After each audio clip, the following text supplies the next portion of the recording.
ಶ್ರೀಶೈಲ ಮಲ್ಲಿಕಾರ್ಜುನ ಸ್ವಾಮಿ ನೀನೇ ಮಹಾದೇವ, ಈ ಧರೆಯಲ್ಲಿ ಪಾವನ ಪರ್ವತಗಿರಿಯಲ್ಲಿ ನೀನೇ ಪರದೈವ. ಶ್ರೀಶೈಲ ಮಲ್ಲಿಕಾರ್ಜುನ ಸ್ವಾಮಿ ನೀನೇ ಮಹಾದೇವ, ಈ ಧರೆಯಲ್ಲಿ ಪಾವನ ಪರ್ವತಗಿರಿಯಲ್ಲಿ ನೀನೇ ಪರದೈವ. ಜ್ಯೋತಿರ್ಲಿಂಗದಲ್ಲಿ ಶ್ರೀ ಮಲ್ಲಿಕಾರ್ಜುನ ನೀನೇ ಮಹಾದೇವ, ಈ ಭೂ ಕೈಲಾಸ ಶ್ರೀಶೈಲಗಿರಿಯಲ್ಲಿ ನೀನೇ ಪರದೈವ. ಆ ಗುರುಗಳಿಗೆ ಮಾರುವುದು ಗುರು, ಈ ಸತಿಪತಿಗಳಿಗೂ ಮಾರುವುದು. ಅವಾಗ ಆ ಗುರುಲಿಂಗ ದೇವರ ಕಡೆಯಿಂದ ಇಷ್ಟಲಿಂಗ ದೀಕ್ಷೆಯನ್ನು ಪಡೆದು ಅವರು ಲಿಂಗಾಯತ ಧರ್ಮವನ್ನ ಸ್ವೀಕಾರ ಮಾಡಿದ್ರು. ಯಾರು ನಿಮ್ಗೆ ಹೇಳ್ತಾರೆ, ಯಾರು ಸ್ವೀಕಾರ ಮಾಡಿದ್ರು? ಲಿಂಗಮ್ಮ ಮತ್ತು ಓಂಕಾರ ಶೆಟ್ಟಿಯ ಆದರ್ಶ ದಂಪತಿಗಳು ಇಲ್ಲಾತಿದ್ರ ಸುಮತಿ ಹಾಗೂ ಇತ್ತಬ್ರಿ ನಮ್ಮ ಮಗ ಕಾಣ್ಬೇಕ್ರಿ ಅಂದ್ರೆ ಹೇಳಕ್ ಹೋಗ್ತಾರ.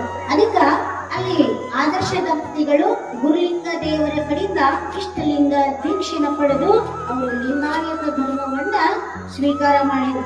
ಅದೇ ರೀತಿಯಾಗಿ ನಮ್ಮ ಲೌಕಿಕರ ಹಾಗೆ ಕಟ್ಟಿ ಕಾರ್ಪೊರೇಷನ್ ಮಾಡ್ತಿರ್ಲಿಲ್ಲ. ಆದರ್ಶ ದಂಪತಿಗಳಂದರೆ ಅವರಿಗೆ ವಿಶೇಷವಾದಂತಹ ಬದುಕಿನಲ್ಲಿ ವ್ಯಕ್ತಿತ್ವ ಕಾಣಿಸ್ತದೆ. ಅದಕ್ಕ ಪ್ರತಿನಿತ್ಯ ಅವರು ತಮ್ಮ ಸಮಯವನ್ನ ಶಿವಚಿಂತೆ ಶಿವಜ್ಞಾನದಲ್ಲಿ ಕಳೀತಾ ಇದ್ರು. ಅದಕ್ಕೆ ಇಲ್ಲಿ ಬಸವಣ್ಣವರು ಹೇಳ್ತಾರ, ಶಿವಚಿಂತೆ ಶಿವಜ್ಞಾನ ಇಲ್ಲದ ಮನುಷ್ಯರು ಸದನಕ್ಕೆ ಸಾಶಿರ ಹೊರಹುಟ್ಟವೇ ದೇವ. ನೋಡ್ರಿ, ಕಾಡ ಮೃಗ ಒಂದಾಗಿರಲಾರನೆ ದೇವ, ಊರ ಮೃಗ ಒಂದಾಗಿ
ಆ ಶಗಣಿಯಲ್ಲಿ ಹುಟ್ಟವ, ಆ ಶಗಣಿಯನ್ನು ತಿಂದವ ಆ ಶಗಣಿಯಲ್ಲಿ ಸಾಯುತ್ತವೆ.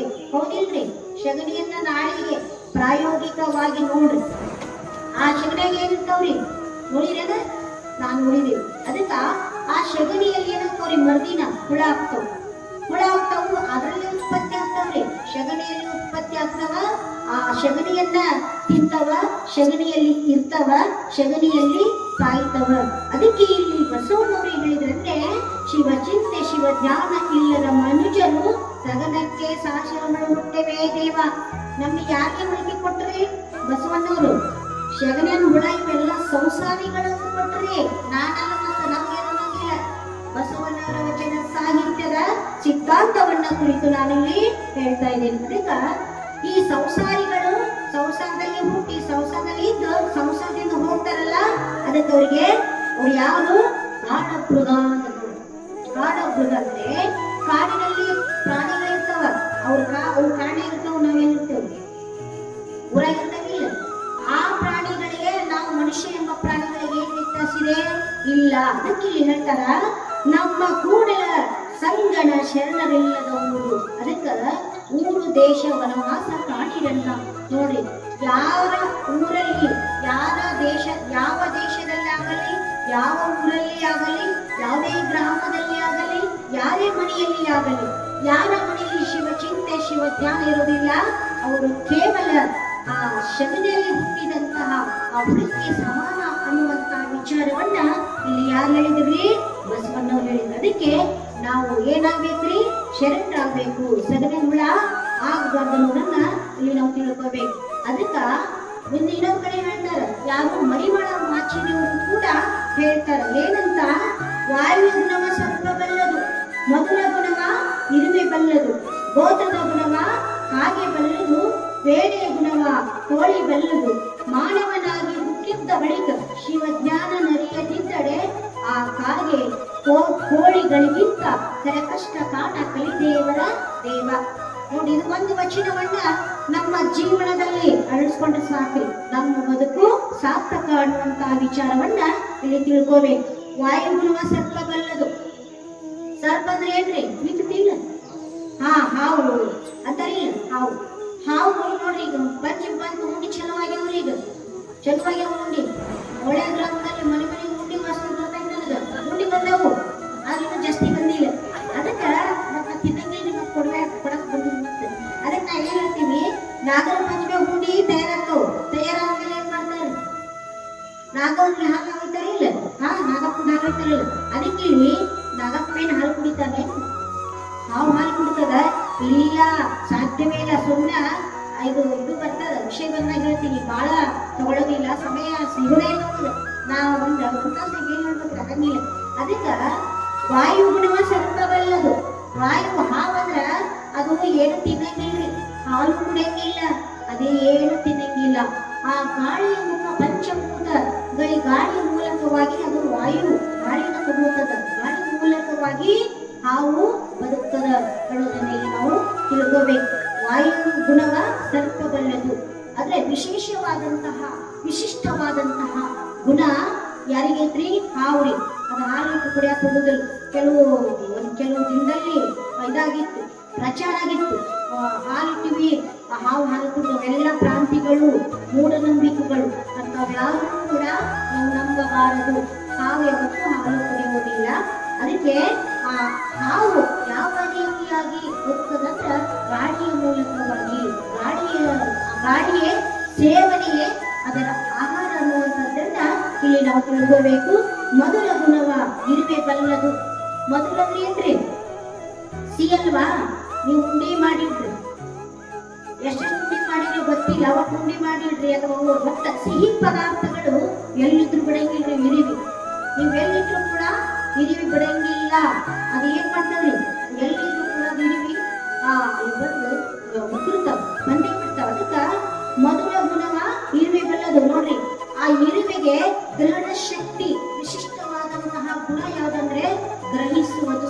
ನೋಡ್ರಿ ಎಷ್ಟು ಚೆನ್ನಾಗಿ ನೀವೆಲ್ಲ ಇಡ್ರಿ, ಆ ಸಿಹಿ ಪದಾರ್ಥ ಆಗಲಿ, ಬೆಲ್ಲ ಆಗಲಿ, ಸಕ್ರಿಯ ಆಗಲಿ ಎಲ್ಲ ಇಟ್ಟರು ಕೂಡ ಬಂದು ಬಿಡ್ತಾವ. ಅದೇ ರೀತಿಯಾಗಿ ಆ ಗ್ರಹಣ ಶಕ್ತಿ ಗುಣ ಇರುವಿಗೆ ಬಹಳಷ್ಟು ತೀಕ್ಷ್ಣ ಮತಿಯಲ್ಲಿ ಅದು ಏನು ಮಾಡ್ತದ್ರಿ? ಕಣ್ಣು ಹಿಡಿತದ. ಉದಾಹರಣೆಗೆ ಆಲದ ಮರ ನೋಡ್ರಿ, ಹಲಸಿನ ಮರ. ಆ ಹಲಸಿನ ಮರ ಮೇಲೆ ಹಣ್ಣಾಗಿರ್ತದ, ಹಣ್ಣು ಬಹಳ ಎತ್ತರಕ್ಕೆ ಇರ್ತದ್ರಿ ಅದಕ್ಕೆ ಮರ. ಇಲ್ಲಿ ಹಣ್ಣಾಗಿದ್ದು ನಾವೇನ್ ಮಾಡ್ತೇವ್ರಿ? ಈ ಹಣ್ಣಾಗಿತ್ತು ಇಲ್ಲಿ ನೋಡತ್ತಮ್ಮ ಅಂತೇಳಿ ನಾವು ನೋಡಿ ಅದನ್ನ ನೋಡುದು, ಅದನ್ನ ಏರಿ ಹಾಗೈತೆ ಅಂತೇಳಿ ಕೆಳಗೆ ಬಿಡಿಸ್ತೀವಿ. ಆಗ ಇರಿವೆ ಇದು ಹಣ್ಣು ಆಗೈತೋ ಅಥವಾ ಕಾಯಿ ಆಗೈತೆ ಅನ್ನುವಂತಹ ಗುಣವನ್ನ ಎಲ್ಲರಿ ಬೊಟ್ಟಿ ಮುಗಿಸ್ಬಿಡ್ತದೆ. ಇರಿವಿ ಬೊಟ್ಟಿ ಮುಗಿಸ್ ನೋಡಿ ಇದು ಹಣ್ಣಾಗೈತೆ ಅಂತ ತಿಳ್ಕೊಂಡು ಅದು ಗಿಡವನ್ನ, ಮರವನ್ನ ಏರ್ತದೆ. ಅಷ್ಟು ತೀಕ್ಷ್ಣವಾದಂತಹ ಗ್ರಹಣ ಶಕ್ತಿ ಆ ಇರಿವೆ. ಉದಾಹರಣೆಗೆ ಇಬ್ರು ಸತಿಪತಿಗಳ್ರಿ ಬಹಳ ಶಿಕ್ಷಣವನ್ನ ಪಡೆದಿದ್ರು. ಈ ಕಡೆ ಬಂದ್ರು, ಬಹಳ ಶಿಕ್ಷಣ ಪಡೆದಿದ್ರು. ಅವನು ಎಮ್ಮೆದಾಗಿತ್ತು, ಇಬ್ರು ನೌಕರಿ ಮಾಡ್ತಿದ್ರು. ಹೀಗೆ ಬೆಂಗಳೂರಿಗೆ ಹೋದ್ರು ಇಬ್ರು, ಯಾರು ಗಂಡ ಹೆಂಡತಿ. ಬಹಳ ಸಾಲಿ ಓದಿದ್ರು, ಆಮೇಲೆ ದೊಡ್ಡ ನೌಕರಿ ಒಳಗಿದ್ರು. ಇಬ್ರು ಡ್ಯೂಟಿಗೆ ಹೋಗ್ತಿದ್ರು. ಹೋಗ್ತಕ್ಕಂಥ ಸಂದರ್ಭದಲ್ಲಿ ಅವನ ಹೆಂಡತಿಗೆ ಇದು ಬರ್ತಿರ್ಲಿಲ್ಲ, ಏನು ಅಡಿಗೆ ಬರ್ತಿರ್ಲಿಲ್ಲ. ಆದ್ರೂ ಕೂಡ ಕಲಿಲಿಕ್ಕೆ ಪ್ರಯತ್ನ ಮಾಡ್ತಾ ಇದ್ರು. ಮಾಡ್ತಕ್ಕಂಥ ಸಂದರ್ಭದಲ್ಲಿ ನೋಡ್ರಿ, ಈಗೆಲ್ಲರೂ ಕಲ್ತವ್ರು ಏನ್ ಮಾಡ್ತಾರೆ? ಎಲ್ಲ ಡಬ್ಬಿ ಎಲ್ಲ ತೋರಿಸ್ತಾರೆ, ಬಹಳ ಚಂದ ತೋರಿಸ್ತಾರೆ. ಹಂಗಾಕಿನೂ ಕೂಡ ಎಲ್ಲದಕ್ಕೂ ಲೇಬಲ್ ಹಚ್ಚಿದ್ರಿ. ಸಾಸಿವೆ, ಜೀರಿಗೆ, ಅರಿಶಿನ ಪುಡಿ, ಮತ್ತೇನು ಬೆಲ್ಲ, ಸಕ್ಕರೆ ಎಲ್ಲ ಲೇಬಲ್ ಹಚ್ಚಿದ್ರಕ್ಕೆ. ಯಾಕಂದ್ರೆ ಸಾಲಿ ಓದಿದ್ದಲ್ಲ, ಆಕೆ ಅಧ್ಯಯನ ಮಾಡಿದ್ದಲ್ಲ, ಅದಕ್ಕೆ ಎಲ್ಲದಕ್ಕೂ ಕೂಡ ಎಲ್ಲ ಡಬ್ಬಗಳಿಗೆ ಲೇಬಲ್ ಹಚ್ಚಿದ್ದು ಸ್ವಲ್ಪ ಏನೋ ಮಾಡ್ಕೊಂಡು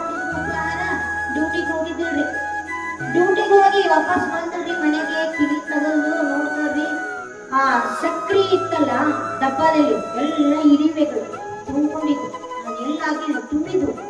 ಅಯ್ಯೋ ಅಯ್ಯೋ ಇದೇನಿದು, ನಾ ಲೇಬಲ್ ಬರ್ದೀನಿ, ಇದು ಸಕ್ಕರೆ ಅಂತ ಲೇಬಲ್ ಬರ್ದೀನಿ, ಈ ಲೇಬಲ್ ಹೆಸರು ನೋಡ್ಕೊಂಡು ಇರಿವೆಗಳು ಬಂದವಂತ ಹೇಳ್ರಿ. ಯಾಕೆ ಏನ್ ಮಾಡಿದ್ರಿ, ಈ ಕಾಗದ ಡಬ್ಬಿಯಲ್ಲಿ ಖಾರದ ಪುಡಿ ಅಂತ ಹೇಳಿ ಸಕ್ಕರೆ ಹಾಕಿದ್ರಿ, ಖಾರದ ಪುಡಿ ಅಂತ ಲೇಬಲ್ ಬರ್ದು ಮತ್ತೆ ಡ್ಯೂಟಿಗೆ ಮತ್ತೆ ಡ್ಯೂಟಿಗೋಸ್ಕೊಂಡ್ ಬಂದಿಡ್ರಿ.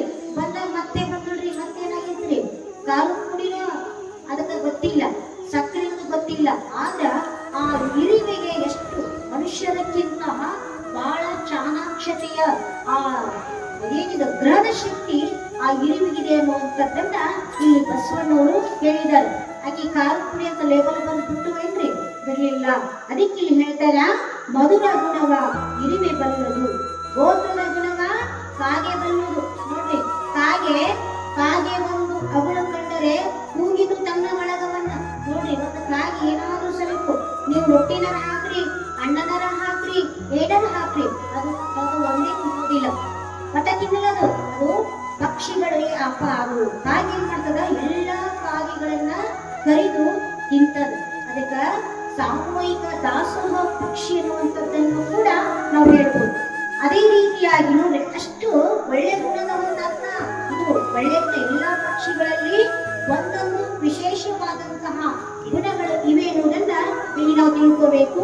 ವೇಳೆಯ ಗುಣವ ಕೋಳಿ ಬಲ್ಲದು. ವೇಳೆ ಗುಣವ ನೋಡ್ರಿ, ಹಿಂದಿನ ಕಾಲದಲ್ಲಿ ವಾಚ್ ಇರಲಿಲ್ಲ, ಗಡಿಯಾರ ಇರಲಿಲ್ಲ. ಆ ಹಿಂದಿನ ಕಾಲದಲ್ಲಿ ಇಷ್ಟು ಟೈಮ್ ಅಂತಂದ್ರೆ ಸೂರ್ಯನ್ ನೋಡಿ ಅಥವಾ ಆ ನಡೀತಕ್ಕಂತ ನೆರಳನ್ನ ನೋಡಿ ಇಷ್ಟು ಸಮಯ ಆಗಿದೆ ಅನ್ನುವಂಥದ್ದನ್ನ ಹಿಂದಿನ ಹಿರಿಯರು ಗುರುತಿಸ್ತಿದ್ರು. ಅದೇ ರೀತಿಯಾಗಿ ನಸುಕಿನಲ್ಲಿ 5 ಗಂಟೆ ಆಗಂದ್ರ ಕೋಳಿ ಕೂಗ್ತಿದ್ರು. ಕೋಳಿ ಕೂಗ್ತು ಬೆಳಗಾಗ್ತಿ ಹೇಳ್ರಿ ಅಂತ ಹೇಳಿ ಹಿಂದಿನ ಹಿರಿಯರು ಹೇಳ್ತಿದ್ರು. ಅದಕ್ಕ ಅಂತ ನೋಡಿ, ಇದನ್ನ ಯಾಕೆ ಹೇಳ್ಯಾರ ಅನ್ನೋದನ್ನ ನಾವು ತಿಳ್ಕೋಬೇಕು. ಅಷ್ಟು ಸಮಯ 5 ಗಂಟೆ ಆದ ತಕ್ಷಣ ಕೋಳಿ ಕೂಗ್ತದಂದ್ರ ಆ ವಿಶೇಷವಾದಂತಹ ಪರಮಾತ್ಮ ಒಳ್ಳೆಯ ಗುಣವನ್ನ ಕೊಟ್ಟಿದ್ದಾನೆ ಅನ್ನುವಂತಹ ವಿಚಾರವನ್ನ ಈ ಮಡಿವಾಳ ಮಾಚಿದೇವರು ಹೇಳ್ತಾರೆ. ಅದಕ್ಕ ವೇಳೆಯ ಗುಣವ ಕೋಳಿ ಬಲ್ಲದು. ನೋಡ್ರಿ, ಈ ವೇಳೆ ಏನಾಗ್ತೈತ್ರಿ, ಈ ಕೋಳಿ ಕೂಗ್ತವಂತ್ರಿ, ಈ ಕೂಗ್ತವ ಹೋಗಿಗೆಲ್ಲ ಶಬ್ದನೇ ಕೇಳಿಲ್ಲ. ಈಗೆಲ್ಲ ನೀವು ಎಲ್ಲೆಲ್ಲ ಹೋಗ್ಬಿಡ್ತಾವ, ಮುಖವಿಲ್ರಿ, ಈಗ ಇಲ್ಲಿ ಹೋಗಕ್ಕಿಲ್ಲ, ಆ ಕಡೆ ಹೋಗ್ತಾವ. ಕೋಳಿ ಅಂದ್ರೆ ಸಿಗುದೇ ಇಲ್ಲ, ಕಷ್ಟ.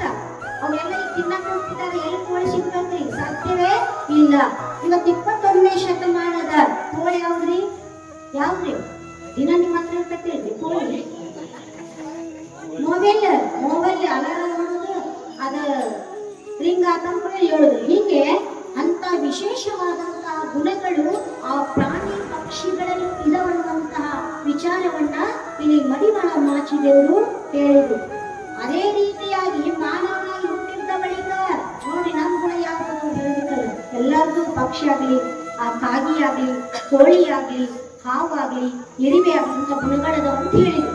ಅದಕ್ಕೆ ಇಲ್ಲಿ ಹೇಳ್ತಾರ, ಮಾನವನಾಗಿ ಹುಟ್ಟಿದ ಬಳಿಕ ನಮ್ಮ ಗುಣ ಏನಂದ್ರಿ, ಶಿವಜ್ಞಾನ ಅರಿಯದಿದ್ದಡೆ ಆ ಕಾಗೆ ಕೋಳಿಗಳಿಗಿಂತ ಕರಕಷ್ಟಕಾನ ಕಲಿದೇವರ ದೇವ. ಪಶು ಪಕ್ಷಿಗಳಿಗಿಂತ ಕನಿಷ್ಠವಾದಂತಹ ನಮ್ಮ ಬದುಕು ಇರ್ತದೆ ಅನ್ನುವಂಥದ್ದನ್ನ ಇಲ್ಲಿ ಮಡಿವಾಳ ಮಾಚಿದೇವ ಶರಣರು ಹೇಳಿದ್ರು. ಅದಕ್ಕೆ ನಾವು ಆ ಪಕ್ಷಿಗಳಿಗಿಂತ ಶ್ರೇಷ್ಠ ಆಗ್ಬೇಕ್ರಿ, ಕನಿಷ್ಠ ಆಗ್ಬೇಕ್ರಿ, ಕನಿಷ್ಠ ಆಗ್ಬೇಕು, ಶ್ರೇಷ್ಠ ಆಗ್ಬೇಕ್ರಿ. ಶ್ರೇಷ್ಠ ಆಗ್ಬೇಕಾದ್ರ ನಾವು ಅನುಭವವನ್ನ ಪಡಿಬೇಕು ಅನ್ನೋದನ್ನ ನಾವು ತಿಳ್ಕೋಬೇಕು. ಅದೇ ರೀತಿಯಾಗಿ ಆ ಉಳುತಡಿ ಗ್ರಾಮದಲ್ಲಿ ಆ ಸಾತ್ವಿಕ ಆದರ್ಶ ದಂಪತಿಗಳು ಶಿವಚಿಂತೆ, ಶಿವಜ್ಞಾನ, ತಪಸ್ಸು, ಮಂತ್ರ ಜಪ, ಇಷ್ಟಲಿಂಗದಲ್ಲಿ ತಮ್ಮ ಸಮಯವನ್ನ ಕಳೀತಾ ಇದ್ರು ಅನ್ನೋದನ್ನ ಇಲ್ಲಿ ನಾವು ತಿಳ್ಕೋಬೇಕು. ಅವರು ಆದರ್ಶ ದಂಪತಿಗಳಾಗಿ ಶಿವಪದದಲ್ಲಿ ನಡೀತಾ ಅವರು ಏನ್ ಮಾಡ್ತಾ ಇದ್ರು, ತಮ್ಮ ಜೀವನವನ್ನ ಸಾಗಿಸ್ತಾ ಇದ್ರು. ಅದೇ ರೀತಿಯಾಗಿ ಅವರ ಇನ್ನೊಂದು ಸದ್ಗುಣಗಳು ಯಾವುದು ಅಂದ್ರೆ, ಬಡವರು ನೋಡಿ, ಬಡವರು, ದೀನರು, ದಲಿತರಿಗೆ ಬಹಳ ಅನುಕಂಪ ಅಂದ್ರೆ ಪ್ರೀತಿ ಅಥವಾ ಸಹಾಯವನ್ನ ಮಾಡ್ತಾ ಇದ್ದರು. ಇದು ಏನಂದ್ರ, ಇದು ಇತಿಹಾಸದಲ್ಲಿ ಲಿಖಿತ ಆಗೈತಂದ್ರ ಅವರು ಆತರ ಇದರನ್ನುವಂತಹ ವಿಚಾರವನ್ನ ಇಲ್ಲಿ ಹೇಳಲಿಕ್ಕೆ ಸಾಧ್ಯ. ಅದಕ್ಕೆ ಅಲ್ಲಿ ಬಡವರಿಗೆ, ದೀನರಿಗೆ, ದಲಿತರಿಗೆ ಅವರು ಸಹಾಯವನ್ನ ಮಾಡ್ತಾ ಇದ್ರು. ಅವರ ಕಷ್ಟಗಳಿಗೆ ನೆರವಾಗ್ತಿದ್ರು. ಅವ್ರಿಗೆ ಏನೇ ಕಷ್ಟ ಬಂದರೂ ಕೂಡ ಆ ಶರಣ ದಂಪತಿಗಳು ಎಲ್ಲರಿಗೂ ಕೂಡ ಸಹಾಯವನ್ನ ಮಾಡ್ತಾ ಇದ್ರು ಅನ್ನೋದನ್ನ ಇಲ್ಲಿ ನಾವು ತಿಳ್ಕೋಬೇಕು. ಅವರ ಮಾನವೀಯತೆಯ ಮೌಲ್ಯಗಳನ್ನ ಅವರು ಜೀವನದಲ್ಲಿ ಅಳವಡಿಸ್ಕೊಳ್ತಾ ಇದ್ರು. ಯಾರೇ ಆ ಓಂಕಾರ ಶೆಟ್ಟಿ ಮತ್ತು ಆ ಲಿಂಗಮ್ಮ ತಾಯಿಯವರು ಅನ್ನೋದನ್ನ ಇಲ್ಲಿ ತಿಳ್ಕೋಬೇಕು. ಅವರ ಜೀವನದಲ್ಲಿ ಏನಿತ್ರಿ, ಶ್ರೀಮಂತಿಕೆ ಇತ್ತು, ಆಮೇಲೆ ಸಹಾಯ ಮಾಡ್ತಿದ್ರು, ಮಾನವೀಯತೆ ಉಳ್ಳವರಿದ್ರು. ಆದ್ರೆ ಒಂದು ಕೊರತೆ ಇತ್ತು. ಒಂದು ಕೊರತೆ ಇದ್ರೆ ಅವರಿಗೆ ಏನಿತ್ತು ಕೊರತೆ? ಎಲ್ಲ ಸಕಲ ಸಂಪತ್ತು ಇದ್ರೂ ಕೂಡ ಜೀವನದಲ್ಲಿ ಒಂದು ಕೊರತೆ ಇತ್ತು. ಅವರಿಗೆ ಜೀವನದಲ್ಲಿ ಒಂದು ಕೊರತೆ ಕಾಡ್ತಿತ್ತು, ಸಮಸ್ಯೆ ಕಾಡ್ತಿತ್ತು. ಏನಂತಂದ್ರ ಆ ಲಿಂಗಮ್ಮ ತಾಯಿಯವರಿಗೆ, ಆ ಸುಮತಿಯವರಿಗೆ ಏನಿತ್ತರಿ, 15 ವರ್ಷ ಮದುವೆ ಆದ್ರೂ ಕೂಡ ಮಕ್ಕಳಾಗಿರಲಿಲ್ಲ. ನೋಡ್ರಿ, 15 ವರ್ಷ 12 ವರ್ಷ ಮದುವೆ ಆದ್ರೂ ಕೂಡ ಅವ್ರಿಗೆ ಮಕ್ಕಳೇ ಇರಲಿಲ್ಲ. ನನಗೆ ಮಕ್ಕಳಿಲ್ಲ, ನನಗೆ ಬಂಜಿ ಎನ್ನುವಂತಹ ಶಬ್ದ ಇವತ್ತಿನ ಸಮಾಜದಲ್ಲಿ ನಾವು ನಿಂದನೆಗೆ ಒಳಗಾಗ್ತೀನಿ ಎನ್ನುವಂತಹ ಕೊರತೆ, ಆ ದುಃಖ ಆ ಲಿಂಗಮ್ಮ ತಾಯಿಯವರಿಗೆ ಕಾಡ್ತಾ ಇತ್ತು. ಅವರಿಗೆ ಒಟ್ಟ ಏನು ಎಷ್ಟು ಅವರು ಇಷ್ಟು ಅವರು ನಿಂದನೆಗೆ ಒಳಗಾಗಿದ್ರು ಅಂದ್ರೆ ಆ ಹೊರಗಂದ್ರು ಕೂಡ ನಿಂದನೆಗೆ ಒಳಗಾಗ್ತಿದ್ರು. ಈಕೆ ಬಂಜರಾಳ, ಈಕೆಗೆ ಮಕ್ಕಳಿಲ್ಲ, ಇಷ್ಟು ವರ್ಷ ಆಯ್ತು ಮದುವೆಯಾಗಿ ಬಂಜರಾಳ ಅಂತ ಹೇಳಿ ಆ ಲಿಂಗಮ್ಮ ತಾಯಿ ಹೊರಗಡೆ ಬಂದ ತಕ್ಷಣವೇ ಆ ಸಮಾಜ ಏನ್ ಮಾಡ್ತಾ ಇದ್ರಿ, ಒಂದು ತುಚ್ಛವಾಗಿ ಆ ಹೀನಾಯವಾಗಿ ನಿಂದನೆಯನ್ನ ಮಾಡ್ತಾ ಇದ್ರು ಅನ್ನೋದನ್ನ ಇಲ್ಲಿ ನಾವು ತಿಳ್ಕೋಬೇಕು. ಅದು ಒಂದು ಹಾಡು ಬರ್ತಿದ್ದೇನ್ರಿ, ಮಂಜಿಯ ಮನೆಯೊಳಗ ಅಂಜೂರಿಗೆ ನಂಬುತ್ತಿ ತಂಗಿ ತಂಗೆಗೆ ಬೆಳಕುಂಡ ಹಾಡ್ಯಾವ. ಯಾಕೆಲ್ಲ ಬರ್ತದ ಹಾಡು ಬರೋರಿ ಅಲ್ಲಿ ಹೇಳ್ತಾರ. ಇಲ್ಲಿ ಹೇಳ್ತೀನಿ ನೋಡ್ರಿ, ಬಾಲಕರ ಜನ್ಮ ಬಾಡಿಗೆ ಎತ್ತು ದುಡಿದಂಗ ಬಾಳೆಯ ಹಸುನ ಬೀಸಿ ಒಗಿದಂಗ. ಹಿಂದಿನ ಜಾನಪದ ಸಾಹಿತ್ಯವನ್ನ ಯಾಕೆ ನಾವು ಈಗ ಅಧ್ಯಯನ ಮಾಡ್ಬೇಕಂದ್ರೆ, ಒಂದು ಜಾನಪದ ಸಾಹಿತ್ಯ ಒಳ್ಳೆದಕ್ಕೆ ಐತ್ರಿ. ಆಗ ಇಲ್ಲಿ ಆ ಲಿಂಗಮ್ಮ ತಾಯಿಯವರಿಗೆ ಇದು ಒಂದು ಪೂರಕ ಆಗ್ಲಿಲ್ಲ. ಅದು ಏನೈತ್ರಿ, ಒಂದು ನಿಂದನೆಯ ಒಂದು ಜೀವನ ಆಯ್ತು ಅನ್ನೋದನ್ನ ಇಲ್ಲಿ ನಾವು ತಿಳ್ಕೋಬೇಕು. ಅದಕ್ಕೆ ಇಲ್ಲಿ ಹೇಳ್ತಾರ, ಬಂಜಿಯ ಮನೆಯಾಗ ಬಂಗಾರ ಒಳಗಲು, ಒಂದು ಪುಟ್ಟಾಗ ಸಸೆ ಇಲ್ಲ, ಒಂದು ಪುಟ್ಟಾಗ ಸಸೆ ಇಲ್ಲ, ಬನ್ನಿ ನುಡಿಯಾಕ ಮಗನಿಲ್ಲ. ಬಂಗಾರ ಒಳಗಲು ಬನ್ನಿ ಇಲ್ಲ ಅಂದ್ರ ಇದರ ಅರ್ಥ ಏನಂತಂದ್ರೆ, ಯಾವ್ದಂದ್ರೆ ಇದೊಂದು ಸಾಂಕೇತಿಕವಾದಂತಹ ಒಂದು ಬಂಜಿಯ ಜೀವನ ಯಾವ ರೀತಿಯಾಗಿ ಇರ್ತದ, ಅಥವಾ ಸಮಾಜದಲ್ಲಿ ಯಾವ ರೀತಿಯಾಗಿ ನಿಂದನೆಗೆ ಮಕ್ಕಳ ಆಗದವರು ತಾಯಂದ್ರಿಗೆ ಎಷ್ಟು ನಿಂದನೆ ಬರ್ತವಂತಹ ಸಂಕೇತದಲ್ಲಿ ಜಾನಪದ ಸಾಹಿತ್ಯ ಹೇಳ್ತದೆ. ಅದಕ್ಕೆ ಉದಾಹರಣೆ ನೋಡ್ರಿ, ಹಿಂದಿನ ಕಾಲದಲ್ಲಿ ಕೂಡ ಮಕ್ಕಳಿಲ್ಲದವರಿಗೆ ಮೋಕ್ಷವಿಲ್ಲ ಅಂತಿದ್ರಲ್ಲಿ, ಮಕ್ಕಳಾಗಿಲ್ಲ ಮೋಕ್ಷ ಇಲ್ಲ ಅಂತ ಹೇಳ್ತಿದ್ರು. ಮಕ್ಕಳ ಆಗದವರಿಗೆ ಮೋಕ್ಷ ಇಲ್ಲ. ಈಗ ಮಕ್ಕಳು ಯಾರಿಗಿಲ್ಲ ನೋಡ್ರಿ, ಅವ್ರಿಗೆ ಮೋಕ್ಷ. ನಿಜವಾಗ್ಲೂ ಅವಾಗಿನ ಶತಮಾನ ಹೋಗಿ ಇವಾಗ 21ನೇ ಶತಮಾನದಲ್ಲಿ ಮಕ್ಕಳು ಯಾರು ನೋಡ್ರಿ, ಅವ್ರ ಯಾಕಂದ್ರ ಇವತ್ತ ಮಕ್ಕಳನ್ನ ಒಳ್ಳೆ ಮಕ್ಕಳು ಒಂದು ಶಿಕ್ಷಣ ಕೊಡಿಸ್ತಾರ. ತಂದೆ ತಾಯಿ 9 ತಿಂಗಳ ಗರ್ಭದಲ್ಲಿ ಆ ಶಿಶುವನ್ನಿಟ್ಟುಕೊಂಡು ಆಮೇಲೆ ಆ ಜನನಾದ ತಕ್ಷಣ ಲಾಲನೆ ಪಾಲನೆ ಮಾಡಿ ಅಲ್ಲಿ ಹಾಸಿ ಹೊಚ್ಚಿ ಎಲ್ಲವನ್ನ ಕೊಳೆಯನ್ನು ತೊಳೆದು ದೊಡ್ಡವನ್ನು ಮಾಡಿ ಆ ಶಿಕ್ಷಣವನ್ನು ಕೊಟ್ಟು 21 ವಯಸ್ಸ ಬೆಳೆಸಿ ಮತ್ತೆ ಅವರಿಗೆ ಮದುವೆ ಮಾಡಿದ ಮೇಲೆ ಏನ್ ಮಾಡ್ತಾರೆ ಆಯ್ತು. ಇವತ್ತು ನೋಡಿ, ಇವತ್ತೆಲ್ಲರಿಗೂ ಪ್ರತಿಯೊಬ್ಬ ಎಲ್ಲಾ ಕಡೆನೂ ಕೊಡೆ ಕೆಲವೊಂದು ಚಲೋ ಇರ್ಬೋದು, ಮತ್ತ ಈಗ ಚಂದ ಇರ್ಬೋದು. ಆ ಕಡೆ ತಂದೆ ತಾಯಿ ನೋಡ್ಕೊಳ್ಳೋದೇ ಇಲ್ಲ. ಮದುವೆ ಆದವ್ರು ಬಂದು ನೋಡ್ರಿ, ತಾಯಿ 25 ವರ್ಷ ಮಗನ ಭವಿಷ್ಯವನ್ನ ನಿರ್ಮಾಣ ಮಾಡ್ತಾಳೆ. ಅದು ಬಂದಾಗ 25 ವರ್ಷ ಕಿವಿ ತಿರುಗು ಯಾರಿಲ್ಲ ಅಂತ ವಾಡೋದನ್ನ ಮಾಡ್ತಾರೆ. ಎಲ್ಲರೂ ಒಳ್ಳೆ ಸುಸ್ತಿಂದಿರದ, ಎಲ್ಲ ಒಳ್ಳೆ ಎತ್ತಿಂದಿರ. ಇದಕ್ಕ ಈ ನೋಡಿ ಅನಾಥಾಶ್ರಮ ಯಾಕಾದ್ರಿ ಇವತ್ತು 20 ವರ್ಷದ ಹಿಂದಿನ ಕಾಲದಲ್ಲಿ ಅನಾಥಾಶ್ರಮ ಇತ್ತು ನೋಡ್ರಿ, ಇರ್ಲಿಲ್ಲ. ಕೇವಲ ಗುರುಕುಲಗಳಷ್ಟೇ ಇತ್ತು. ಸಾಧಕರಿಗೆ ಆ ಜ್ಞಾನ ಬೋಧನೆಯನ್ನ ಮಾಡ್ಲಿಕ್ಕೆ ಗುರುಕುಲ ವ್ಯವಸ್ಥೆ ಇತ್ತು.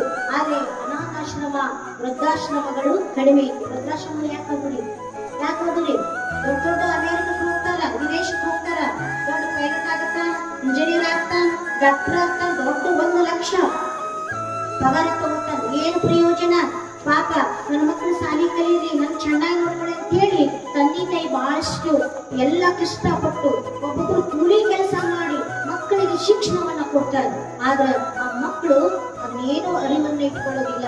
ಅವಾಗ ಅಮೇರಿಕ ಹೋಗ್ತಾರ, ಇವಾಗ ಏನ್ ಮಾಡ್ತಾರೆ, ಆ ವೃದ್ಧಾಶ್ರಮ ಕಳಿಸಿರ್ತಾರೆ. ಯಾಕೆ ಅವ್ರ ಅಮೇರಿಕಕ್ಕೆ ಇರ್ತಾರ, ಇವ್ರಿ ಹಳ್ಳಿಯಾಗಿರ್ತಾರ, ನೋಡ್ಕೊಳಕ್ ಇರಂಗಿಲ್ಲ. ಸೊಸಿನೂ ನೌಕರಿ ಮಾಡ್ತಾಳ, ಮಗನೂ ನೌಕರಿ ಮಾಡ್ತಾರ.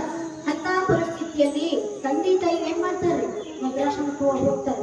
ಕೆಲವು ಜನದಲ್ಲಿ ಏನ್ ಮಾಡ್ತಾರೆ, ನಾಲ್ಕು ಅಂತ ಇರ್ತಾರೆ, ಒಂದ್ ವರ್ಷ ನಿನ್ ಕಡೆ, ಒಂದ್ ವರ್ಷ ನೀನು ಅಪ್ಪ ತಗೋ, ನಾನು ಅವ್ನು ತಗೋತೀನಿ, ನೀನು ಒಂದು ವರ್ಷ ಜೋಪಾನ ಮಾಡು, ನಾನು ವರ್ಷ ಜೋಪಾನ ಮಾಡ್ತೇನೆ, ಇಷ್ಟು ₹1000 ಕೊಡ್ತೀನಿ, ಈ ವರ್ಷ ಅವ್ನು ಕೊಡ್ತೀನಿ, ಈ ವರ್ಷ ಅಪ್ಪ. ಇಂಥ ಪರಿಸ್ಥಿತಿ ಒಳಗ ಇವತ್ತಿನ ಸಮಾಜದಲ್ಲಿ ನೋಡ್ಲಿಕ್ಕೆ ಸಾಧ್ಯ ಇದೆ. ಅದಕ್ಕ ಮಕ್ಕಳಿಲ್ಲ ಅಂತ ಹೇಳಿ ಯಾರನ್ನು ಬೈಬೇಡ್ರಿ. ಮಕ್ಕಳು ಇಲ್ದವರು ಬಹಳ ಆನಂದವಾಗಿದ್ದಾರೆ, ಬಹಳ ಚಂದದಾರ, ಆರಾಮ್ರಿ ಊಟ ಮಾಡ್ತಾರೆ, ನಿದ್ದೆ ಮಾಡ್ತಾರೆ, ಸಂತೋಷವಾಗಿರ್ತಾರ. ಹಿಂದಿನ ಕಾಲದಲ್ಲಿ ಮಕ್ಕಳು ಇಲ್ಲದವರಿಗೆ ಮೋಕ್ಷವಿಲ್ಲ ಅನ್ನುವಂತ ಪದ್ಧತಿ ಅದು ತಪ್ಪಾಗಿದೆ. ಇವತ್ತು ಯಾರು ಮಕ್ಕಳನ್ನ ನೋಡ್ರಿ, ಅವ್ರಿಗೆ ಈಗ ಮಕ್ಕಳು ಏನಾಗಿದ್ರು ಹಾಗೇನಿಲ್ರಿ, ಮತ್ತೆ ಎಲ್ಲರಿಲ್ಲ ಮತ್ತ ಏನ್ರಿ, ನಾವು ಬಹಳ ತಂದೆ ತಾಯಿ ಬಹಳ ಚೆನ್ನಾಗಿ ನೋಡ್ಕೋತೀವಿ, ಅದು ಬಹಳ ಪುಣ್ಯವಂತರಿ. ನಿಜವಾಗ್ಲೂ ಆ ಕಾಶಿ ರಾಮೇಶ್ವರ ಆ ಗೋಕರ್ಣ ಎಲ್ಲ ಕಡೆ ತಿರುಗಿ ಬಂದ ಪ್ರಯೋಜನ ಇಲ್ಲ. ಕಾಶಿ ರಾಮೇಶ್ವರ ಆ ಮಲ್ಲಿಕಾರ್ಜುನ ಆಗಲಿ, ಆ ಪರಮಾತ್ಮನಾಗಲಿ, ಆ ತಂದೆ ತಾಯಿ ಯಾರು ಜೋಪಾನ ಮಾಡ್ತಾರೆ ನೋಡಿ, ಅವರಲ್ಲೇ ದೇವರು ಕಾಣಲಿಕ್ಕೆ ಸಾಧ್ಯ ಅನ್ನೋದನ್ನ ಇಲ್ಲಿ ನಾವು ತಿಳ್ಕೋಬೇಕು. ಅದಕ್ಕ ಇಲ್ಲಿ ಬಂಜಿ ಎಂಬ ಶಬ್ದ ನಾವು ಬರಲಾರೆ. ಅದಕ್ಕೆ ಶಿವ ನಮಗೆ ಬಂಜಿತನವನ್ನ ಬಿಡುಗಡೆ ಮಾಡುವಂತಹ ವಿಚಾರವನ್ನ ಏನ್ ಮಾಡ್ತಾರ್ರಿ, ಆ ಲಿಂಗಮ್ಮ ತಾಯಿಯವರು ಬಹಳಷ್ಟು ಕೊರಗಿರ್ತದೆ. ಅದಕ್ಕ ಆ ಕೊರಗನ್ನ ನಿಗಿಸಬೇಕಾದ್ರೆ ಬಹಳ ಗುರುಲಿಂಗ ದೇವರ ಹೋಗ್ತಾರೆ.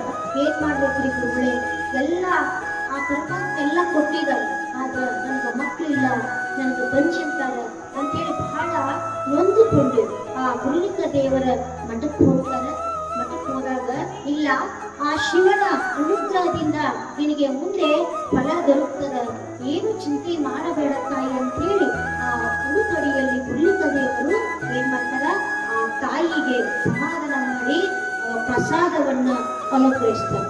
ಅವತ್ತ ರಾತ್ರಿ ಆ ಲಿಂಗಮ್ಮ ತಾಯಿಗೆ ಏನ್ ಬೀಳ್ತದ್ರಿ, ಕನಸು ಬೀಳ್ತದೆ. ಕನಸು ಬೀಳ್ತದ. ಅವಾಗ ನೋಡ್ರಿ ಕನಸು ನೋಡ್ರಿ, ನಮ್ಮ ಕನಸು ಬಹಳ ಚಂದ ಬೀಳ್ತದೆ. ಕನಸು ಇದ್ದಾವೆ ನೋಡ್ರಿ, ಕನಸು ಬಿದ್ದಿದ್ರಿ ನಮ್ಗೆ ಇನ್ನೊಂದು ಅವ್ರ ಮನಿ ಸುಟ್ಟಿದ್ರಿ, ನಮ್ ಕನಸಿಗೆ ಅಲ್ವಾ ಕನಸು ಇಲ್ಲದಿದ್ರ ಆಕಿ ಸತ್ತಂಗಾಗಿದ್ರಿ, ಎದ್ದಂಗಾಗಿದ್ರಿ, ಹಿಂದೆ ಕನಸುಗಳು ಅವು ಕನಸು ಅಲ್ಲ. ಅದಕ್ಕೆ ಆ ಲಿಂಗಮ್ಮ ತಾಯಿಯವರಿಗೆ ಮೌಲ್ಯವಾದಂತಹ ಮಹತ್ವವಾದಂತಹ ಕನಸು ಬಿದ್ದಿತ್ತು. ಯಾವ ಕನಸು ಅಂದ್ರೆ, ಆ ಸಾಕ್ಷಾತ್ ಶಿವ, ಆ ಯೋಗಿ ಶಿವ ಏನ್ ಮಾಡಿದ, ಅವನ ಮುಡಿಯಲ್ಲಿ ಇದ್ದಂತಹ ಪುಷ್ಪವನ್ನು ಗೊತ್ತಾಗುತ್ತಿಲ್ರಿ, ಆ ಪರಮಾತ್ಮನ ಪರಮೇಶ್ವರನ ಆ ಮುಡಿಯಲ್ಲಿದ್ದಂತಹ ಹೂವು ಆ ಲಿಂಗಮ್ಮ ತಾಯಿಯ ಮಡಿಲಲ್ಲಿ ಬಿದ್ದಂಗಾದ ತಕ್ಷಣವೇ ಆ ಲಿಂಗಮ್ಮ ತಾಯಿಯ ಮಡಿಲಲ್ಲಿ ಅದು ಏನಾದ್ರಿ, ಮಗುವಾತು. ಅದು ಬೆಳನೆ ಕಣ್ಣ ಬಿಟ್ಟು ಆ ಕುಲನೆ ನಗುತ್ತಾ ಇತ್ತು ಅನ್ನುವಂತ ಕನಸು ಬಿತ್ರಿ. ಮತ್ತ ಆ ಕನಸು ಬಿಟ್ಟಾಗ ಆ ಸಂತೋಷವೇ ಸಂತೋಷ ಆತ್ರಿ. ಯಾರಿಗೆ, ಆ ಲಿಂಗಮ್ಮ ತಾಯಿಗೆ. ಆಯ್ತು, ಬೆಳಗಾಯ್ತು. ಮುಂಜಾನೆ ಓಂಕಾರ ಶೆಟ್ಟಿಯವರಿಗೆ ಹೇಳ್ತಾರ, ನೋಡ್ರಿ ನನಗ ಆ ಶಿವನ ಮುಡಿಯಿಂದ ನನಗೆ ನನ್ನ ಮಡಿಲಲ್ಲಿ ಹೂ ಬಿತ್ತು, ನನಗೆ ಹೂ ಬಿದ್ದ ತಕ್ಷಣ ಅದು ಮಗುವಾಗಿ ಆ ಮಗುವನ್ನ ನನ್ನ ಮಡಿಲಲ್ಲಿ ಹಾಕಿಕೊಂಡು ಲಾಲನೆ ಹಾಡುವಂತಹ ಕನಸು ಬಿತ್ತರಿ ಅಂತ ಹೇಳಿ ಆ ಲಿಂಗಪ್ಪ ತಾಯಿ ಓಂಕಾರ ಶೆಟ್ಟಿಗೆ ಹೇಳ್ತಾರ. ಆದ್ರೆ ಮುಂದ ಒಳ್ಳೆಯ ಆ ಪರಮಾತ್ಮನ ಶಿವಚಿಂತೆ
ಆ ತಾಯಿಯ ಗರ್ಭದಲ್ಲಿ 6 ತಿಂಗಳ ಆದ ನಂತರ ರಚನೆ ಆಗ್ತದೆ.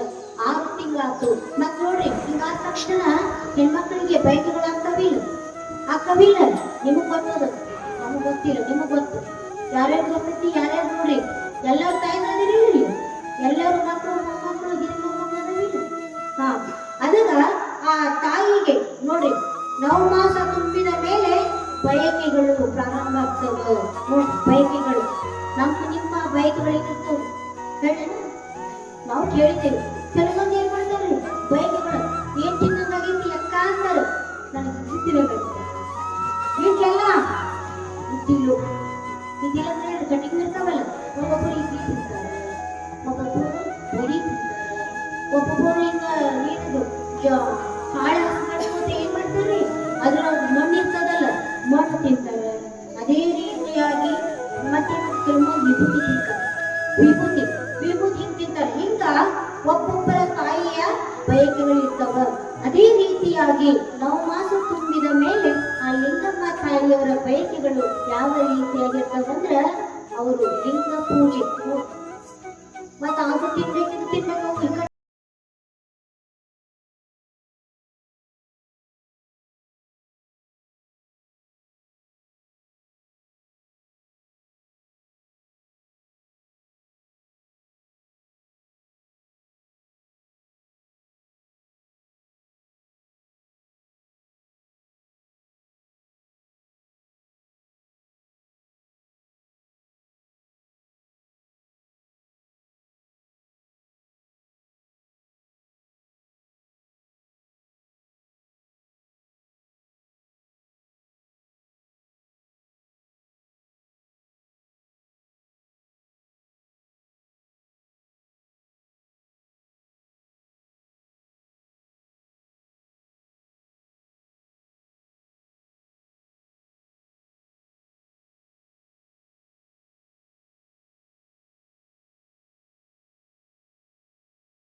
ತುಂಬಿದಾಗ ಆಕಿನ ಬಯಕೆಗಳು ಏನಿತ್ತು ಅಂದ್ರೆ, ಲಿಂಗ ಪೂಜೆ ಮಾಡ್ಬೇಕು, ಗುರುಲಿಂಗ ಜಂಗಮರ ಸೇವೆ ಮಾಡ್ಬೇಕು, ನಾನು ಜಂಗಮರಿಗೆ ದಾಸೋಹ ಮಾಡ್ಬೇಕು.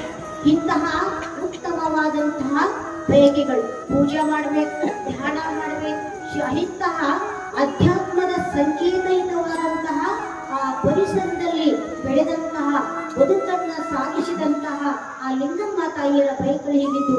ಅದಕ್ಕ ಮಣ್ಣು ತಿನ್ನೋದು ನೋಡಿ, ಅದಕ್ಕ ಯಾವ ತಂದೆ ತಾಯಿಯರ ಬಯಕೆಗಳು ಹೆಂಗಿರ್ತಾವ ನೋಡ್ರಿ, ಆ ತಾಯಿಯ ಬಯಕೆ ಹೆಂಗಿರ್ತದಲ್ರಿ, ಹಂಗದು ಮಗು ಹುಟ್ಟದ. ಆ ಮಗು ಹುಟ್ಟಿದ ಗುಣಗಳು ಹಂಗಿರ್ತವ ನೋಡ್ರಿ. ಒಬ್ಬೊಬ್ರು ನೋಡ್ರಿ, ಈಗ ಯಾರ ಗರ್ಭಧಾನ ಮಾಡಿದ ತಾಯಿಯವ್ರು ಏನ್ ಮಾಡ್ತಾರೆ, ಒಬ್ಬೊಬ್ರು ಬೈತಿರ್ತಾರೆ, ಬೈದ ಅವ್ರ ಮಕ್ಳು ಹುಟ್ಟಿದ ಮಕ್ಳು ಏನ್ ಮಾಡ್ತಾವ್ರಿ, ಅವು ಬೈತಿರ್ತಾವ. ಅದಕ್ಕ ಗರ್ಭ ಧರಿಸಿದ ತಾಯಿಯವರು ಕೆಟ್ಟ ಶಬ್ದಗಳನ್ನ ಬೈಬಾರ್ದು, ಟಿವಿ ನೋಡಬಾರ್ದು, ಕಳ್ಳತನ ಮಾಡಬಾರ್ದು. ಅವು ಹೋಗ್ತಾವ್ರಿ. ಅದನ್ನ ನಾನು ಹೇಳಿದೆ, ಸಂಸ್ಕಾರ ಮಕ್ಕಳ ಮೇಲೆ, ಹುಟ್ಟಿನ ಮೇಲೆ ಪರಿಣಾಮ ಆಗುವುದು ಒಂದು ಭಾಗ. ಆಮೇಲೆ ತಾಯಿಯ ಗರ್ಭದಲ್ಲಿ ಆ ಸಂಸ್ಕಾರ ಆಗಲು ಹುಟ್ಟಿರ್ತದೆ. ಅದು ತಾಯಿ ಯಾವ ರೀತಿಯಾಗಿ ಆಕಿನ ಚಲನೆ ವಲನೆ, ಆಹಾರ ವಿಹಾರ, ಆಟ ಪಾಠ ಯಾವ ರೀತಿಯಾಗಿ ಆ ತಾಯಿ ಮಾಡ್ಕೊಳ್ಳೋದ್ರಿ, ಆ ತಾಯಿಯ ಸಂಸ್ಕಾರದ ಆ ನಡತೆಯ ಪರಿಣಾಮ ಆ ಕೃಷಿಗೆ ಬರ್ತೈತೆ, ಒಳಗೆ ಬಂದಿರ್ತದೆ, ರಕ್ತಗತವಾಗಿ ಬಂದಿರ್ತದೆ. ಅದಕ್ಕೆ ಗರ್ಭ ಧರಿಸಿದಂತ ತಾಯಿಯವರು ಏನ್ ಮಾಡ್ಬೇಕ್ರಿ, ಒಳ್ಳೆಯ ಆಧ್ಯಾತ್ಮದವಾದ ಪುಸ್ತಕವನ್ನು ಓದ್ಬೇಕು, ಸಂಗೀತವನ್ನ ಕೇಳಬೇಕು, ಜಪ ಮಾಡ್ಬೇಕು, ಇಷ್ಟಲಿಂಗ ಪೂಜೆ ಮಾಡ್ಬೇಕು, ಗುರುಲಿಂಗ ಜಂಗಮರ ಸೇವೆ ಮಾಡ್ಬೇಕು, ದಾಸೋಹ ಮಾಡ್ಬೇಕ್ರಿ. ಹಿಂಗ್ ಮಾಡಿದಾಗ ಆ ಮಗು ಕೂಡ ಅದೇ ರೀತಿಯಾಗಿ ನಮ್ಮ ಸಮಾಜಕ್ಕೆ ಒಳ್ಳೆಯ ನಾಗರಿಕನಾಗ್ಬೋದು, ಶರಣಾಗ್ಬೋದು, ಋಷಿ ಮುನಿಯಾಗ್ಬೋದು, ಏನಾದರೂ ಕೂಡ ರಾಷ್ಟ್ರದಲ್ಲಿ ಒಳ್ಳೆಯ ವ್ಯಕ್ತಿ ಆಗ್ಲಿಕ್ಕೆ ಸಾಧ್ಯ ಅನ್ನೋದನ್ನ ಇಲ್ಲಿ ನಾವು ತಿಳ್ಕೋಬೇಕು. ಅದಕ್ಕೆ ಕಡ್ಡಾಯವಾಗಿ ಆಹಾರ ನೋಡ್ರಿ, ಆಹಾರವನ್ನ ಸಾತ್ವಿಕವಾದಂತಹ ಆಹಾರವನ್ನ ಊಟ ಮಾಡಬೇಕು. ಹೀಗೆ ಆ ಲಿಂಗಮ್ಮ ತಾಯಿಯವರ ಆಹಾರ ವಿಹಾರ ವಿಚಾರ ಅವತ್ತು ಪ್ರತಿಯೊಂದು ಕೂಡ ಆ ಉತ್ತಮವಾದಂತಹ ಸಾತ್ವಿಕವಾದಂತಹ ಬಯಕೆಗಳು ಇತ್ತು ಅನ್ನುವಂಥದ್ದನ್ನ ಇಲ್ಲಿ ನಾವು ತಿಳ್ಕೋಬೇಕು. ಅದಕ್ಕೆ ಇಲ್ಲಿ ಮುಖ್ಯವಾಗಿ ಹೇಳಿದ್ರು ವಾಟ್ಸಪ್ ಬಯಕೆಗಳು ಹೆಂಗಿರ್ತವೆ, ಈಗ ಲೌಕಿಕವಾದಂತಹ ತಾಯಿಯ ಬಯಕೆಗಳು ಹೆಂಗಿರ್ತವ ಅನ್ನುವಂಥದ್ದನ್ನ ಇಲ್ಲಿ ಒಂದು ತತ್ವದ ಜಾನಪದ ಸಾಹಿತ್ಯದ ಮೂಲಕವಾಗಿ ಎಲ್ಲರೂ ಕೇಳ್ಬೇಕಂತ ನಾನು ಶಾಸ್ತ್ರದಿಂದ ಕೇಳ್ರಿ, ಅದು ನಿಮ್ಗೆ ಅನುಭವಕ್ಕೂ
ಹಾಡಿದಂತಹ ಕವಿತೆಯನ್ನು ಹಾಡ್ತಾರೆ, ಎಲ್ಲರೂ ಕೇಳಿ.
ನಿಮ್ಮದೇ. ಆದರೆ ಈ ಜಗತ್ತು, ವಿಶ್ವ, ಈ ಬ್ರಹ್ಮಾಂಡ ಪರಮಾತ್ಮನ ಮನೆ. ಈ ಪರಮಾತ್ಮನ ಮನೆಯಲ್ಲಿ ನಾವೆಲ್ಲರೂ ಕೂಡ ಬಾಡಿಗೆಗಾರರು. ಒಂದಿನ ಹೋಗಲೇಬೇಕ್ರಿ. ಯಾರು ಕೂಡ ಇರ್ಲಿಕ್ಕೆ ಕಾಯಿ ಮುರ್ಲಿಕ್ಕೆ ಆಗೋದಿಲ್ಲ. ಮತ್ತೆ ಯಾರು ನಾವಲ್ಲ ಅಂತಂದ್ರೆ ಬಿಡ್ತಾರೇನ್ರಿ? ಸಾಧ್ಯವೇ ಇಲ್ಲ. ಅದಕ್ಕೆ ದೇವರ ಮನೆ ಬಾಡಿಗೆಗಾರ ನಾವೆಲ್ಲರೂ ಅಂತ ನಾವು ತಿಳ್ಕೊಂತೀವಿ, ಹಾಡ್ತೇವೆ. ಆದ ಅರ್ಥವನ್ನು ಆಚರಣೆಗೆ ನಾವು ಬಂದಾಗ ಶರಣಾಗಲಿಕ್ಕೆ ಸಾಧ್ಯ. ಅವ್ರು ಹಾಡಿದ ಒಂದು ವಿಚಾರದಲ್ಲಿ ಒಂದು ಕಥೆ ನೆನಪಾಗುತ್ತೆ. ಇವತ್ತು ಗಂಡ ಹೆಂಡತಿದ್ದು ಸತಿಪತಿಗಳು, ನಿಮ್ಮ ಭಾಷೆಯಲ್ಲಿ ಗಂಡ ಹೆಂಡತಿ ಸತಿಪತಿಗಳಿದ್ದರೆ ಬಹಳಷ್ಟು ಪಾಪ ಆ ತಾಯಿಗೆ ಬಹಳ ಕೆಲಸ, ಹೊಲಕ್ಕೆ ಹೋಗ್ಬೇಕು, ಮನೆಯಲ್ಲಿ ಬಂದು ಅಡುಗೆ ಮಾಡಬೇಕು, ಎಲ್ಲಾಕೆ ಜವಾಬ್ದಾರಿ ಇತ್ತು. ಪ್ರತಿಯೊಂದು ಆ ತಾಯಿನೇ ಮನೆಯ ಜವಾಬ್ದಾರಿಯನ್ನ ಮಾಡ್ತಾ ಇದ್ದ. ಇವ ಇದ್ ನೋಡಿ ಗಂಡ, ಇವ ಏನ್ ಮಾಡಿದ್ದ, ಒಟ್ಟರಿ ಹೊಲಕ್ಕೆ ಹೋಗ್ತಿರ್ಲಿಲ್ಲ, ಮನೆ ಕೆಲಸ ಮಾಡ್ತಿರ್ಲಿಲ್ಲ, ಮನೆ ಜವಾಬ್ದಾರಿ ಏನು ಮಾಡ್ತಿರ್ಲಿಲ್ಲ. ಅವಾಗ ದಿನಾಲು ಇಷ್ಟು ವರ್ಷ ನೀನು ಮದ್ವೆ ಮಾಡ್ಕೊಂಡು ಬಂದೀನಿ, ಒಂದಿನ ಯಾವ ಕೆಲಸನೂ ಮಾಡೋದಿಲ್ಲ, ದರಿದ್ರ ಸೋಮಾರಿ ಹೋಗಿ ಆ ಮಲ್ಲಿಕಾರ್ಜುನ ಮಠದಲ್ಲಿ ಆ ಅಕ್ಕ ಮಹಾದೇವಿಯ ಪ್ರವಚನ ಹೇಳಕ್ ಬಂದಾಗ ಹೋಗಿ ಕೇಳನ್ನ ಮಾಡಿ ಹೇಳಿ ಅಂತ ಅಂದಾಗ ಅದು ಹೋಗಿ ಎಲ್ಲಿದ್ದು ಹೋಗುದು, ನಮ್ ನೀತಿ ಕೊಟ್ಟು ಅಲ್ಲಿಂದ ನೀತಿ ಬರ್ತೈತಿ, ಅವ್ರು ಯಾವಾಗ ಬಿಡ್ತಾರ ಏನೋ ಗೊತ್ತಿಲ್ಲ, ನಂಗೆ ನೀತಿ ಬರ್ತೈತಿ ನಾವು ಅಲ್ಲೇ ಅಂದ. ಕೆಟ್ಟ ದರಿದ್ರದ್ದು ನೋಡ್ರಿ, ಕೆಟ್ಟ ಸೋಮಾರಿ, ಅಲ್ಲೇ ಹಾಸಿಗೆಯಲ್ಲೇ ಪಲ್ಲಂಗ ಮೇಲೆ ಕೂಡೋದು, ಪಲ್ಲಂಗದಲ್ಲಿ ಊಟ ಮಾಡೋದು, ಅಲ್ಲೇ ಮಾಡ್ಕೊಂಡು ಇಷ್ಟೇ ದರಿದ್ರದ ಕೆಟ್ಟ ಸೋಮಾರಿಕ. ಅದಕ್ಕ ಬರೀ ಆಚೆಗೆ ಇರ್ತೀನಿ ನೀನು, ಹೋಗಿ ಒಂದಿನ ಹೋಗಿ ಪ್ರವಚನವನ್ನ ಹೇಳಿದ ಅಂತ ಹೇಳಿ ಹೆಂಡತಿ ಬೈದಾಗ ನಾವಲ್ಲ ಅಂದ, ಈಗ ಹೋಗೋಣ ಬಗ್ಗೆ ಅವ್ ಅಲ್ಲ ಅನ್ನುವ, ಹೀಗೆ ಇಬ್ಬರಿಗೆ ಜಗಳ ಹತ್ತಾಗ ಅಲ್ಲವ ಇಲ್ಲ ನಿನಗ ನಿಂತಿ ಬಂದು ಕಡ್ಲಿ ಹುರಿದು ಕೊಡ್ತೀನಿ, ಹೋಗು ಕಡ್ಲಿ ಹುರ್ಕೊಡ್ತೀನಿ, ಹೋಗು ಒಂದೊಂದು ತಿನ್ಕೊತ ಹೋಗಿ ಪ್ರವಚನ ಕೇಳಿಬಾ ಅಂತ ಹೆಂಡತಿ ಹೇಳಿದ್ರಿ. ಹೇಳ್ದ ಹುರಿದು ಕೊಡ್ರಿ, ಹುರ್ಕೊಟ್ಟಿವ್ರಿ, ಹಾಕೊಂಡ್ ಬಂದಿಂದ ಎಲ್ಲೆ ಏನು ನೀಡುತ್ತೆ ಜಾಬ್ ವಿಷಯ ಇರುತ್ತೀರಿ ಮತ್ ಭಾಷೆಯ ಸಮಸ್ಯೆ ಆದ್ರೂ ಕೂಡ ನಿಮ್ ಚೀಟಿ ಬರ್ಬೇಕು. ಯಾವುದೇ ನೀವು ನೋಡ್ರಿ, ನಾವು ನಿಮ್ಮವ್ರೆ, ನಾನು ಕನ್ನಡನ ಭಾಷೆ ಮಾತಾಡ್ತೇನೆ, ನಿಮ್ಗೆ ಯಾವ ಭಾಷೆ ತಿಳಿಯಲ್ಲ, ಯಾವ ವಿಚಾರ ಅರ್ಥ ಆಗಲ್ಲ, ನೀವು ಚೀಟಿ ಬರೆದು ಕೊಡಿ, ನಾನು ಅದಕ್ಕೆ ಸಮರ್ಪಕವಾಗಿ ನಿಮ್ಮ ಪ್ರಶ್ನೆಗೆ ಉತ್ತರವನ್ನ ಕೊಡ್ತೀನಿ. ಅದಕ್ಕೆ ಭಾಷೆಗೆ ಸ್ವಲ್ಪ ಬದಲಾವಣೆ ಆದ್ರೂ ಕೂಡ ನೀವನ್ನ ಅರ್ಥ ಮಾಡಿಕೊಡ್ಬೇಕು. ಕಿಸೆಯಲ್ಲಿ ಹಾಕೊಂಡು ಬಂದ್ರಿ ಮುಂದೆ ಎದ್ದು ಬಂದಿಲ್ಲವ ಅವತ್ತ ಅಂತ ಹಿಂಗೆ ಪುರಾಣವನ್ನ ಹೇಳ್ತಾ ಇದ್ರು. ಹೇಳ್ತಕ್ಕಂಥ ಸಂದರ್ಭದಲ್ಲಿ ಏನ್ ಮಾಡ್ತಾ ಇದ್ದ ಬಂದಿದ್ದಲ್ಲ ಹೇಳಲಿಕ್ಕೆ, ಹಿಂಗೆ ಒಂದು ಅರ್ಧ ಪುರಾಣ ಹೋಗಿತ್ರಿ, ಮುಗಿತ್ತು. ಅವಾಗ ಮಧ್ಯದಲ್ಲಿ ಏನ್ ಮಾಡಿದನ್ರಿ, ತಪ್ಪು ಅಂತ ಯಾರಿಗೆ ಪುರಾಣ ಹೇಳುವವರಿಗೆ ಪುರಾಣಿಕರಿಗೆ ತಪ್ಪು ಅಂದ್ಬಿಟ್ಟ. ಅವಾಗ ಪುರಾಣಿಕರಿಗೆ ಬಹಳ ಭಯ ಆಗ್ಬಿಡ್ತೀರಿ, ಯಪ್ಪ ಎಲ್ಲಿ ತಪ್ಪೇ ಬಿಟ್ಟೆ, ಆದ್ರೆ ಪುರಾಣ ಮಂಗಲ ಅಂತ ತಿಳ್ಕೊಂಡು ಅವೇನಂದ್ರಿ, ಜೈ ಮಂಗಲಂ ಜೈ ನಮ ಪಾರ್ವತಿ ಶಿವಾಯ ಮಹಾದೇವ ನಾಡಿ ಸುಮ್ಮನೆ ಮಂಗಲ ಮಾಡಿ ಅವ್ರು ಭಯನಾತ್ರಿ, ಭಯ ಆತು ನಂಗ್ಲಾತ್ರಿ. ಮದ್ದಿನ ಮತ್ತ ಇವಾಗಂತ ಶೌಚಾಲಯಗಳು ಇರ್ಲಿಲ್ಲ ಅವಾಗ, ಹಿಂಗೆ ಹೋಗಿದ್ದು ಹೊರಗಡೆ ಹೋದಾಗ ಅವನು ಬಂದಿದ್ದ, ಈ ಪುರಾಣಿಕನು ಹೋದಾಗ ಯಪ್ಪ ಅವ್ನು ನಿದ್ದೆ ಬಂದಿರ್ಲಿಲ್ರಿ, ಬೆಳಕ ನಿದ್ದೆ ಬಂದಿಲ್ಲ. ನಾನು ಹಗಲಿ ಪುರಾಣ ಆಗುವ ಸಮಯ ಹುಟ್ಟಿನೂ ಕೂಡ ನಾನು ಚೆನ್ನಾಗಿ ಅಧ್ಯಯನ ಮಾಡಿ ಚೆನ್ನಾಗಿ ಓದಿ ಸರಿಯಾಗಿ ದಿನ ಹಾಕ್ಬಿಟ್ಟಿನಿ. ಇವತ್ತು ಒಬ್ಬ ಮನುಷ್ಯ ಬಂದು ತಪ್ಪಿ ಅನ್ನಲ್ಲ, ನಾ ಎಲ್ಲಿ ತಪ್ಪೇನೆ ಅಂತ ಹೇಳಿ ಆ ಮನುಷ್ಯ ಪುರಾಣಿಕರು ನಿದ್ದಿನ ಮಾಡಿದ್ದಿಲ್ಲ, ಬೆಳಗಿನ ಮುಂಜಾನೆ ಒಂದು ದರ್ಶನ ಆತು, ಯಪ್ಪ ಶರಣ ಸಿಕ್ಕ ಅಂತ ಹೇಳಿ ಶರಣರೇ ಶರಣಾರ್ಥರಿ ಅಂತ ಅವನ್ನ ಬರಂಗಿಲ್ಲ, ಶರಣರು ಗೊತ್ತಿಲ್ಲ, ನಮಸ್ಕಾರ ಗೊತ್ತಿಲ್ಲ, ಕೆಟ್ಟ ದರಿದ್ರ ಮನೆಯಲ್ಲಿ ಕುಂತಾನ, ಅವತ್ತು ಪುರಾಣಕ್ಕೆ ಮುಂದೆ ಕೂತಾನ. ಅಂದ ಅಲ್ಲಿ ನಿಮ್ ಕಡೆ ಸ್ವಲ್ಪ ಭೇಟಿ ಆಗ್ಬೇಕಂತ ಮಾಡಿದ್ದೆ, ನಿಮ್ದು ಮನೆ ವಿಳಾಸ ನಮಗೆ ಗೊತ್ತಿರ್ಲಿಲ್ಲ, ಆಕಸ್ಮಿಕ ಈ ಸಿಕ್ಕಿರಿ, ಬಹಳ ಒಳ್ಳೇದಾಗ್ತದೆ ಶರಣರೇ ಅಂದ್ರೆ ಯಾರು ಪುರಾಣಿಕ. ಏನಾಗಬೇಕು ಅಂತ, ಹೌದು ನಿನ್ನೆ ನೀವು ಪುರಾಣಕ್ಕೆ ಬಂದಿದ್ದು, ನಾನು ಹೇಳ್ತಾ ಇದ್ದೆ, ಆದ್ರೆ ನಾ ಹೇಳ್ತಕ್ಕಂತಹ ಮಧ್ಯದಲ್ಲಿ ತಪ್ಪು ಅಂದ್ರಲ್ಲ, ನಾ ಎಲ್ಲಿ ತಪ್ಪಿದ್ದೀನ್ರಿ ಅದು ನೀವು ಹೇಳ್ಬೇಕ್ರಿ ಅಂತಂದ್ರಿ ಪುರಾಣಿಕ. ಅಗೋ ಮಾರಯ್ಯ, ನಿನ್ ಪುರಾಣ ಯಾರು ಕೇಳ್ತಾರ ಅಂತ, ನಿನ್ ಪುರಾಣ ಯಾರು ಕೇಳಕ್ ಬಂದಾರ?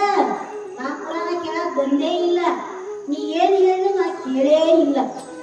ನನ್ನ ಹೆಂಡತಿ ಏನ್ ಮಾಡಿದ್ರು, ದಿನಾಲು ಹಸೆ ಇರ್ತಿದ್ದಲ್ಲ, ಏ ದರಿದ್ರ, ಏ ಸೋಮಾರಿ, ಈ ಶ್ರಾವಣ ಮಾಸ ಬಂದೈತಿ, ಒಂದಿನ ಹೋಗಿವಿ ಆ ಪ್ರವಚನವನ್ನ ಕೇಳಿದ ಅಂತ ನನ್ನ ಹೆಂಡತಿ ಕಟ್ಲಿ ಹುಡುಗ ಕಳಿಸಿದ್ರು. ಅದನ್ನ ಕಿಸೆಯಲ್ಲಿ ಹಾಕೊಂಡಿದ್ದೆ, ಒಂದೊಂದು ಬಾಯಾಗ ಹಾಕೋತಾ ಇದ್ದೆ. ಹಾಕೊಳ್ಳುವಂತ ಸಮಯದಲ್ಲಿ ಒಂದು ಕಡ್ಲಿ ಏನ್ ಮಾಡ್ತು, ಬಾಯಾಗ ಹಾಕುವುದು ಹೋಗುವಲ್ಲಿ ಕೆಳಗ್ ಬಿತ್ತು. ಅದಕ್ಕ ಕಡ್ಲಿ ಕೆಳಗ್ ಬಿತ್ತಲ್ಲಪ್ಪ, ಬಾಯಾಗ ಹೋಗುವಲ್ಲಿ ಕೆಳಗ್ ಬಿತ್ತು, ಅದನ್ನ ತಪ್ಪು ಅಂದೆ. ನಿನ್ನ ಪ್ರವಚನ ಯಾರು ಕೇಳ್ಯಾರ ಹೋಮಾಲಯ ಹಂಗ ಈ ಜೀವನದಲ್ಲಿ, ಈ ಬದುಕಿನಲ್ಲಿ ಮನುಷ್ಯ 100 ವರ್ಷ ಬದುಕ್ತಾನ. ದೇವರ ಮನೆ ಇದು, ಈ ಜಗವೆಲ್ಲ ಮಾತಿಗೆ ನಾವು ನಾವುಗಳೆಲ್ಲ ಒಂದಿನ ಹೋಗಲೇಬೇಕು. ಕಟ್ಟು ಕರಾರ ಐತ್ರಿ ಇದು. ಯಾರ ಉಳಿದವ್ರನ್ರಿ? ಯಾರು ಉಳಿದಾರ? ಯಾರ್ಯಾರು ಉಳಿದಿಲ್ಲ.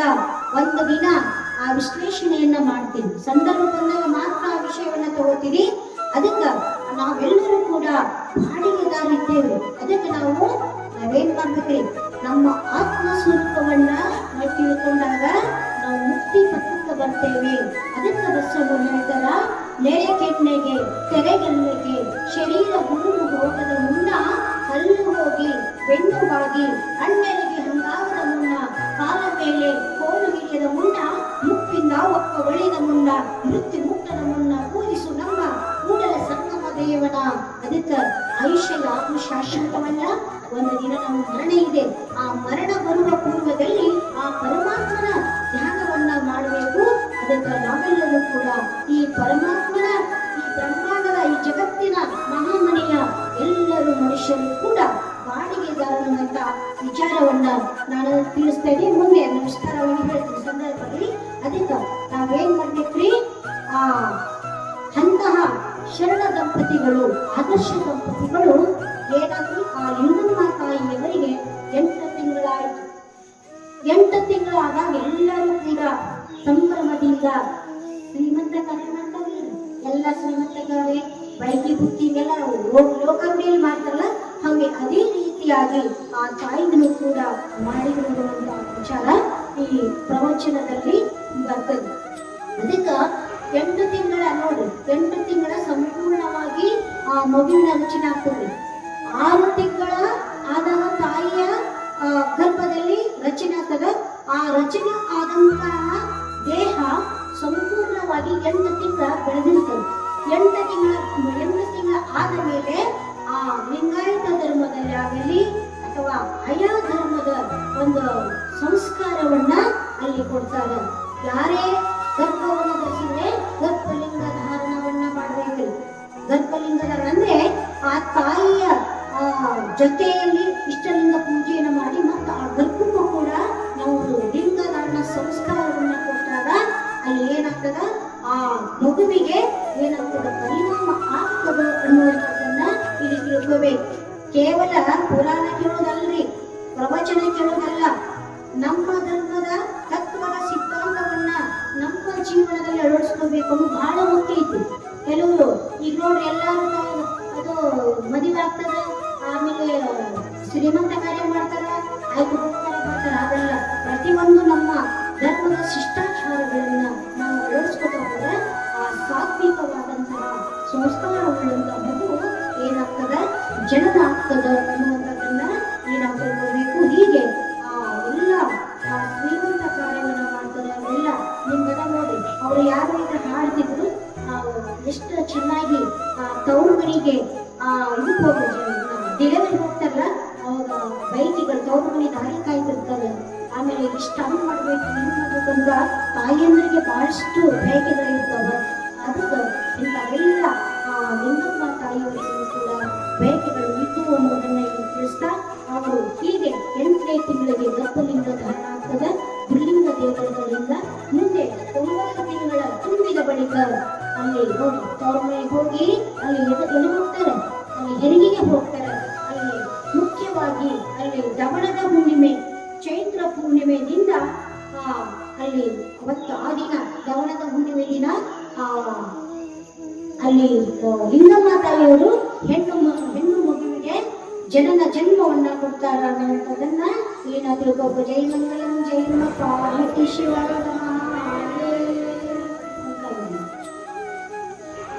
ಜನ್ಮವನ್ನ ಅಲ್ಲಿ ಕೊಡ್ತಾರ. ಆ ಜನ್ಮವನ್ನ ನೋಡ್ರಿ 15 ವರ್ಷ ಆ ಲಿಂಗಮ್ಮ ತಾಯಿಗೆ ಮಕ್ಕಳಾಗ್ಲಿಲ್ಲ.